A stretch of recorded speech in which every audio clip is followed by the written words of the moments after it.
ሰላም እንደምን ቆያችሁ? መታመሜን ሰምታችሁ በጣም ብዙ ሰዎች እየተጨነቃችሁ ነው።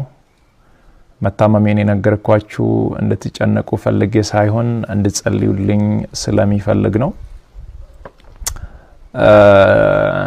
በርግጥ አዲስ ሚዲያ ኔትወርክ ጋር በነበረን ኢንተርቪው ቆይታ ጋዜጠኛው በድንገት ጠይቀኝ መታመሜን ነገራችኋለሁ። አሁንም ቢሆን ሁላችሁም በየእምነታችሁ እንድትጸልዩልኝ እፈልጋለሁ። ህመሙ የጀመረው አሁን አይደለም፣ ተላምደናል።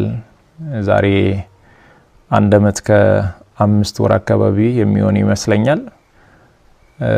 ያኔ ጎፋ በመሬት ናዳ ምክንያት ወገኖቻችን በሞቱ ጊዜ ለማገዝ እዛ ነበርኩኝ። እዛ ታመምኩ። ከዛ በኋላ ህመሙ በዛው ነው የቀጠለው። እስካሁን ባለው የህክምና ክትትል እያደረኩ ነው።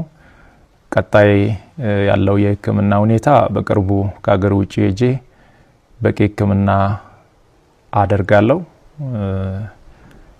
ህክምና ብቻ ሳይሆን በዚህ ሰዓት ለኔ የሚያስፈልገው ኢትዮጵያ እናቶች፣ ኢትዮጵያ አባቶች፣ ወጣቶች ሁላችሁም በየእምነታችሁ እንድትጸልዩልኝ እፈልጋለሁ።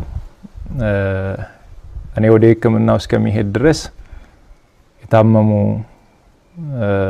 አልጋ ላይ ያሉ ወገኖችን እያሳከምን እንቆያለን። በመጨረሻም አንድ ማለት የሚፈልገው በዚህ ሰዓት ለኔ የሚያስፈልገኝ አንድ ነገር ብቻ ነው። አሁን ከሚነግራችሁ ነገር ውጪ ለኔ ምንም ነገር አያስፈልገኝም። ሁላችሁም በየእምነታችሁ ጸልዩልኝ። ጸሎትና ጸሎት ብቻ ነው የሚያስፈልገኝ። ከዛ በተረፈው እግዚአብሔር ሁሉን ይችላል። አመሰግናለሁ።